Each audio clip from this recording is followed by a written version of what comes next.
We've got about 6 or 7 minutes left before the bottom of the hour. And I've got my very special friend here, good friend, brother from another mother, retired Green Beret, Mark Bohr. Mark, welcome again to the program. Hey, thank you very much for having me, Matt. I know this is a very special program for you, and it's always great to see Trey here behind the mic. So, hey, can I talk to you a little bit about slings?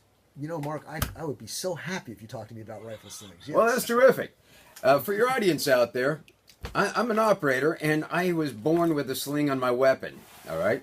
I do understand that here in the civilian world, a lot of guys have a rifle or a firearm, a shotgun, perhaps a long gun, in their vehicle, and they don't have a sling on it. So when they have to engage a hog or a situation, they're going to reach back there, they're going to grab that rifle, and then they're going to engage.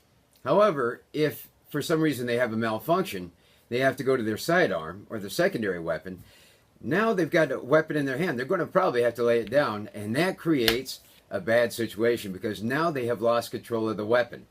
Same thing if you're hiking over a barbed wire fence while you're out hog hunting or deer hunting. You prop it up against a tree to use the tree, and now you've lost control of your weapon. So I wanted to talk about slings because they have saved lives in my situation.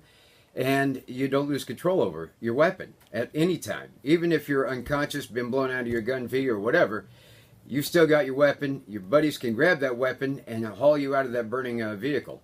Anyhow, I don't want to elaborate too much on that. We're not going to have burning vehicles in Temple, Texas, are we? And this is not hearsay. This is practical application from someone who's been around the block many times. So go ahead, Mark. Many times. Okay, so slings. You got a weapon without a sling, which I don't like that idea at all. But then you've got a single point sling where if... Ladies and gentlemen, we're going to be making a video of this, so you're going to hear it verbally, and Mark's going to describe the best he can verbally, but it will be on YouTube and on my Facebook page, hopefully by Monday or Tuesday. And also, before we do any kind of weapons training, we clear the weapon by holding it in a safe direction, removing the feed, making sure there's no ammo. Magazine is clear. Right. Now we're going to lock the bolt to the rear, place the weapon on safe, and we're going to inspect the chamber. Weapon is on safe, the chamber is clear. We're also going to inspect the face of the bolt, because if you're looking at it from this angle, you're not going to be able to see if there's a bullet that did not properly eject.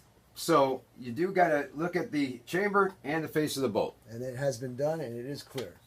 Okay, I'm going to release the bolt. Let it go forward, insert the magazine. Weapon is on safe. And let me make a comment, Mark. What he is using right now is an AR-15 type weapon. It's in a 22 caliber form, but that's the style of an AR-15 platform. It's a heck of a lot cheaper to train with this and then transition to your regular 5.56 223. That's right. Now, a single point a single point sling would be one connection to the weapon. Usually it's mounted right here behind the charging handle on the M4 platform. However, when it hangs and you have to transition, now your weapon is flopping all over the place. Nothing like a floppy gun, huh? I hate a floppy gun, and so does my wife. But anyway, I hope she's not listening. Anyway, I have a 2-point sling, 2 points of connection. So when I put it over my shoulder and I'm carrying my body armor, or if I'm just moving out, it's hanging. It's not flipping back and forth. I have nothing in the way of the operation mechanisms like the bolt catch or the safety selector switch. Thank you, I'm sorry. That's all right. I'm usually pretty loud. Anyhow, so now it's hanging, and I can transition to my secondary weapon if I have to. If I run out of ammo, I can come back to this weapon, engage properly, or reduce the malfunction, reload, whatever I have to do. But if I have to get it out of the way, it's out of the way. I can access my magazines. It's beautiful. I love it. And what he's doing, obviously because you can't see it, he's got his rifle slung where it's in front of him now on a 2-point configuration. And when he needs to go to his pistol transition, he slides the rifle over to his left side since he's right-handed, and he's going to acquire his pistol in his right hand. So, and then if he has to go back to the rifle, he'll put the pistol back in the holster and then swing back again the rifle. Because it's a 2-point sling, it's under control. Continue on, sir. Now there's also this crazy thing called a 3-point sling. 3-point sling is where you have a connection to the front, to the back, with a slide that goes across like this. It's a strap for a third point of contact to slide back and forth. So if you let it hang, it'll hang. But you also have a strap that is blocking the bolt release and the or the bolt catch and your safety selector switch. I personally, Mark, I believe somebody who designed that has never been in the bush. I agree with you. Because as it hangs on your body armor or on your belt buckle, I noticed in Texas a lot of people carry belt buckles.